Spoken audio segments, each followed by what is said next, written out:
आज हम लोग अलजेब्रा के कुछ ऐसे प्रॉब्लम्स देखने वाले हैं जिसको हम सिर्फ देख के 1 या 2 सेकेंड में उसका आंसर बता सकते हैं। जैसे एक इक्वेशन यदि दे रखा है x square plus 1/x square का वैल्यू है 2, तो x पर पावर 100 प्लस 1/x पर पावर 100 का वैल्यू बताना है। कभी भी यदि इस इक्वेशन में यदि इसका वैल्यू 2 दिया है तो इस साइड वाले का वैल्यू भी 2 होगा। कंडीशन सिर्फ ये है कि यहां भी प्लस है तो यहां भी प्लस होना चाहिए, यानी x पर पावर 100 प्लस 1/x पर पावर 100 का भी वैल्यू क्या होगा, इसका भी वैल्यू 2 ही होगा। अब इसका रीजन क्या है, यहां पे x का हम ऐसा क्या वैल्यू ले सकते हैं कि इस पूरे टोटल इक्वेशन का वैल्यू 2 हो जाए। तो ऐसा सिर्फ एक ही कंडीशन में पॉसिबल है जब हम x का वैल्यू 1 लें। यदि हम 1 का स्क्वायर करेंगे तो 1 का स्क्वायर और फिर प्लस 1/1 का स्क्वायर हम करेंगे तो ये वैल्यू हो जाएगा 1 का स्क्वायर 1 और फिर प्लस 1 और बटा 1 का स्क्वायर अगेन 1।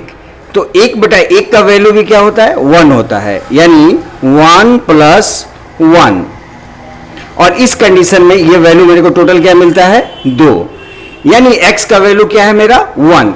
इस कंडीशन में x का पावर कुछ भी हो उसका टोटल क्या होता है, 1 ही आता है। तो 1 + 1/1 ये भी होगा और इसका वैल्यू भी क्या हो जाएगा, 2 हो जाएगा। बस कंडीशन सिर्फ एक है कि यदि यहां प्लस है तो यहां भी प्लस होना चाहिए, यानी इसका वैल्यू क्या होगा, 2 होगा। यदि इस कंडीशन में यदि इसका इक्वेशन वैल्यू टोटल 2 दे रखा है तो इसका भी वैल्यू क्या होगा, 2 होगा। यदि एक प्रॉब्लम यदि हम यहाँ पे और देखते हैं तो यहाँ पे क्या है कि x पर पावर q माइनस 1/x पर पावर q का वैल्यू है 0। तो x पर पावर -51 और -1/x पर पावर 51 का वैल्यू क्या होगा।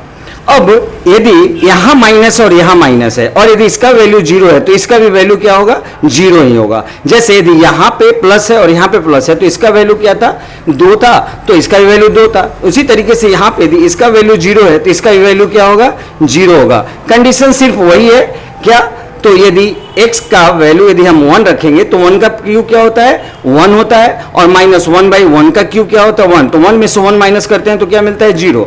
अगेन यहाँ पे यदि 1 का वैल्यू रखेंगे तो 1 पे पावर 51 का वैल्यू भी 1 होगा, -1/1 पर पावर 51 का वैल्यू भी 1 ही होगा। तो यहाँ भी 1 - 1 का वैल्यू क्या हो जाता है, 0 हो जाता है।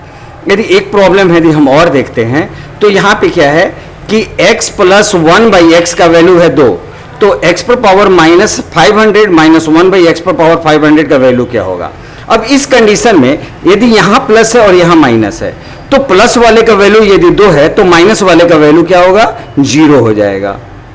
क्यों, क्योंकि अगेन x का वैल्यू मेरा पे यहाँ पे क्या आएगा, 1, तभी तो 1 + 1/1 का वैल्यू हो जाएगा 2। तो यदि हम यहाँ पे x का वैल्यू 1 रखेंगे तो 1 पे 500 पावर करेंगे तो 1 ही आएगा, -1 पे फिर 1 पे 500 पावर करेंगे तो 1 ही आएगा। तो 1 - 1 का वैल्यू 0 हो जाता है। बस कंडीशन ये है कि यहाँ प्लस है और यहाँ माइनस है।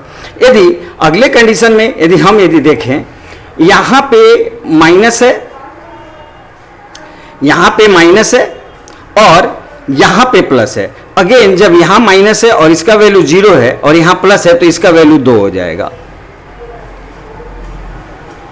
क्योंकि ये माइनस यहां पे तभी 0 वैल्यू मिलेगा जब वहां 1 - 1/1 यानी 1 - 1 0 होता है। तो यानी x का वैल्यू 1 हुआ, 1 पे पावर 3 करेंगे प्लस 1/1 पे पावर 3 करेंगे तो 1 + 1 इसका वैल्यू क्या हो जाएगा, 2 हो जाएगा। बस ये माइनस और ये प्लस होना चाहिए।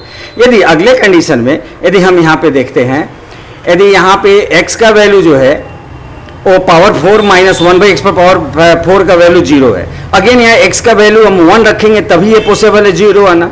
तो जब यहाँ पे 1 रखेंगे तो इसका वैल्यू क्या हो जाएगा, ये प्लस है तो इसका वैल्यू हो जाएगा यहाँ पे 2। बस सिंपल सा लॉजिक यही है इसका कि यदि यहाँ माइनस है और यहाँ प्लस है तो वैल्यू क्या हो जाएगा, माइनस रहेगा तो वैल्यू 0 होगा और प्लस रहेगा तो वैल्यू 2 होगा। यदि यहाँ पे दे रखा है माइनस है और यहाँ पे प्लस है तो माइनस का वैल्यू 0 है तो प्लस का वैल्यू 2 होगा। सेम अगले कंडीशन में यदि हम देखेंगे तो यहाँ पे प्लस है, यानी जब प्लस का वैल्यू 2 है तो माइनस का वैल्यू 0 होगा।